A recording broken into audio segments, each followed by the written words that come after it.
यह बात बिल्कुल सही है कि जीवन में जो भी होता है किसी न किसी अच्छे कारण से होता है। आइए इसे एक कहानी के जरिए समझने की कोशिश करते हैं। एक दिन एक युवा लड़का उदास मन से जंगल में एक संत के पास पहुंचा। उसकी आंखों में आंसू थे और वह गहरे दुख में डूबा हुआ था। उसने संत से कहा, मेरा सब कुछ छिन गया है। लुटेरों ने मेरी सारी जमा पूंजी छीन ली। अब मेरे पास इतना भी नहीं बचा कि मैं अपने घर लौट सकूं।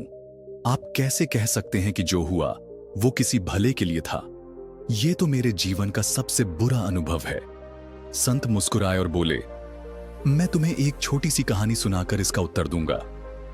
नमस्कार दोस्तों, एक बार फिर से आप सभी का तहे दिल से स्वागत है इंस्पायरिंग विजडम जर्नी चैनल में।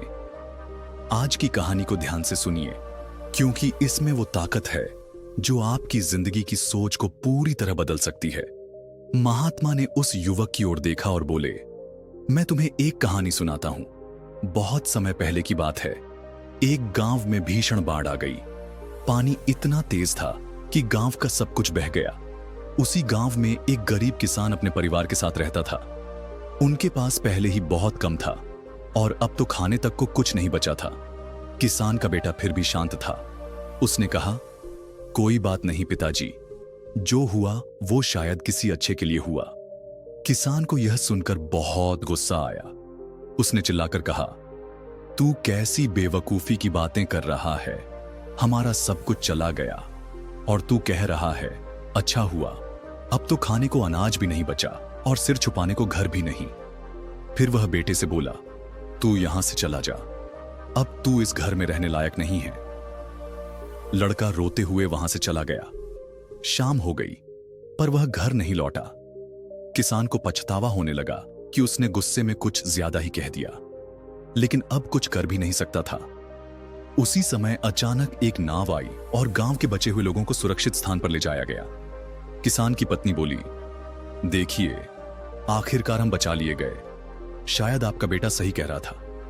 किसान ने नाराज होकर जवाब दिया, तुम्हें समझ में नहीं आता, इसमें अच्छा क्या है? ये तो इन नाव वालों का काम है। आज बचा लिया, पर अब हमारे पास न खाना है न घर। हम जिएंगे कैसे? पत्नी ने शांत स्वर में कहा, पैसे नहीं हैं, ये ठीक है, लेकिन आप इतने परेशान क्यों हैं? किसान बोला, असल परेशानी यह है कि उस घर में एक पोटली थी जिसमें मैंने एक बेहद कीमती चीज छुपा कर रखी थी और वो भी बाढ़ में बह गई।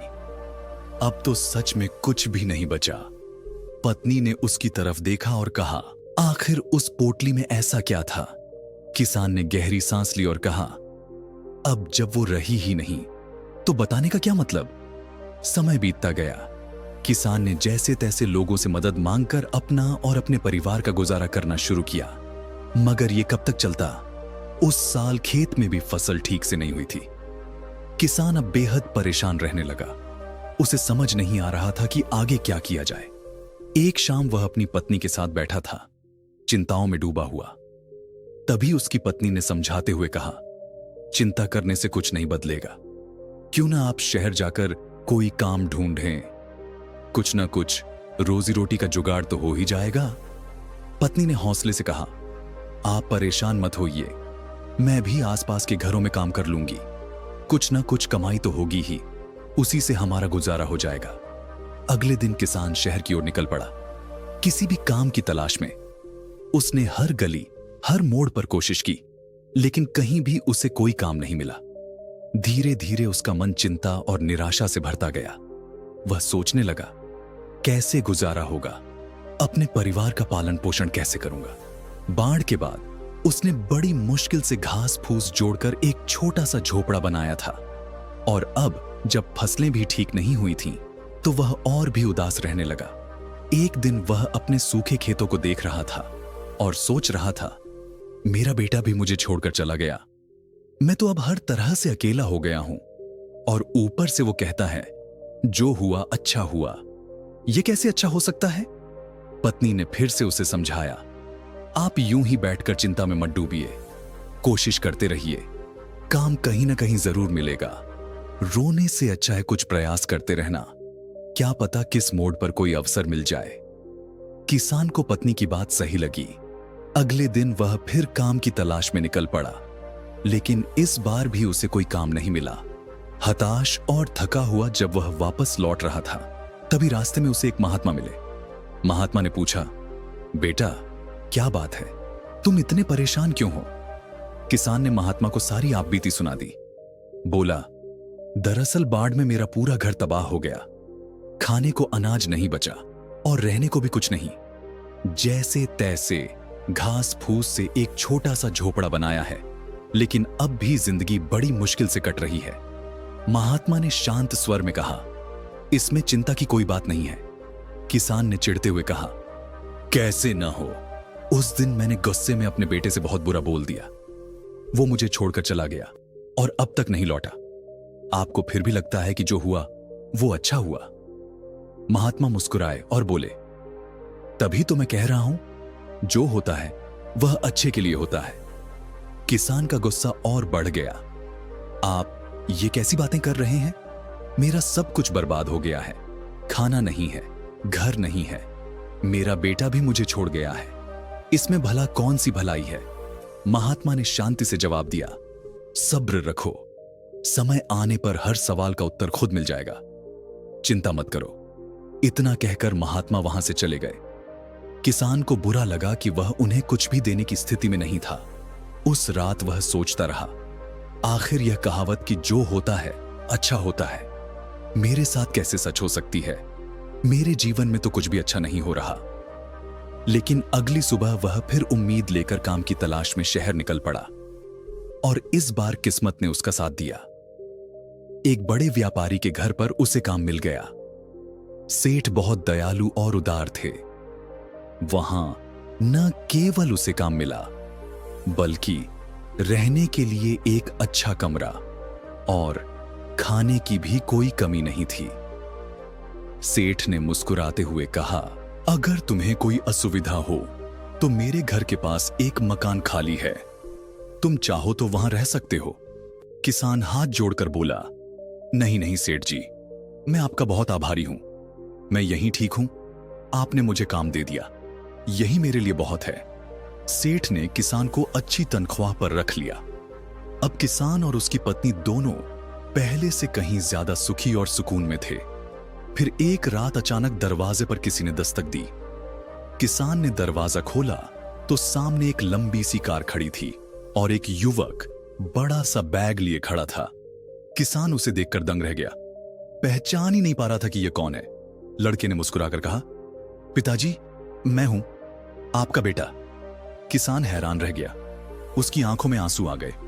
तू वापस आ गया बेटा, यह सब कैसे हुआ?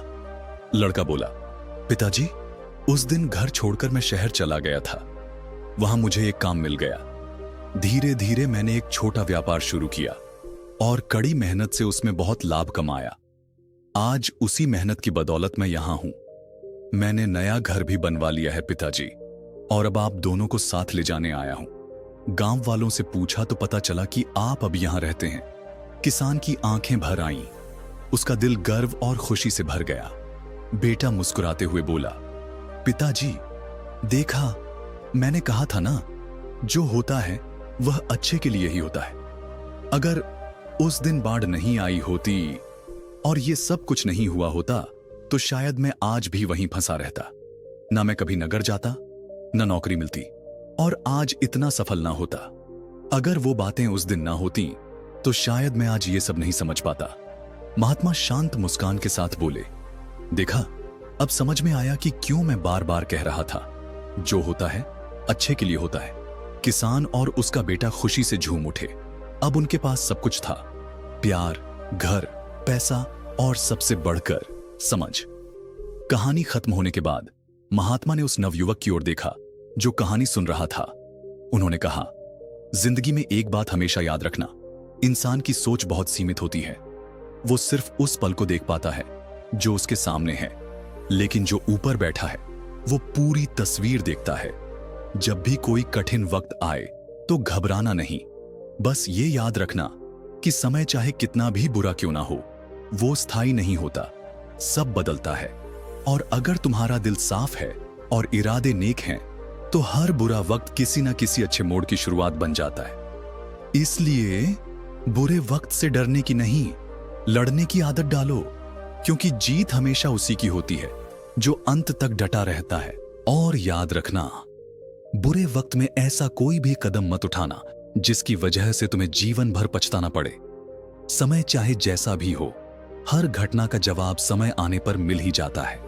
जब इंसान का वक्त बुरा होता है तो उसकी बुद्धि भी काम करना बंद कर देती है, लेकिन जैसे ही समय बदलता है, सोच भी साफ होने लगती है। तभी वह नवयुवक बोला, महात्मा जी, आपकी बात तो सही है, लेकिन मेरा तो सब कुछ चोरी हो गया। अब इसमें अच्छा क्या है? मैं खाली हाथ घर कैसे जाऊं? महात्मा मुस्कुराए और बोले, दरअसल कुछ दिन पहले मुझे जंगल में एक चीज मिली थी। लो, ये पत्थर ले लो। महात्मा ने उसे एक चमकदार पत्थर दिया और कहा, यह मेरे किसी काम का नहीं है, लेकिन तुम इसे नगर में बेच सकते हो। शायद यह तुम्हारे बिगड़े वक्त को बदल दे। लड़का मुस्कुराया और बोला, अब समझ आया, अगर मेरा सामान चोरी नहीं होता तो मैं महात्मा जी से कभी नहीं मिलता, और अगर उनसे न मिलता तो यह पारस पत्थर मुझे कभी नहीं मिलता। दरअसल वो साधारण दिखने वाला पत्थर पारस पत्थर था। जो भी लोहा उससे छूता सोने में बदल जाता। अब वह लड़का भी मालामाल हो गया था। तो दोस्तों, इस कहानी से आपने क्या सीखा? यह हमें सिखाती है कि हर बुरा समय एक अच्छे मोड़ की शुरुआत हो सकता है। बस हमें धैर्य रखना होता है और भरोसा नहीं खोना चाहिए। अगर आपको यह वीडियो पसंद आया हो तो इसे उन लोगों के साथ जरूर शेयर करें जिन्हें इस कहानी को सुनने की सबसे ज्यादा जरूरत है। और हां, चैनल को जरूर सब्सक्राइब करें ताकि ऐसे ही और प्रेरणादायक कहानियां आप तक पहुंचती रहें। धन्यवाद।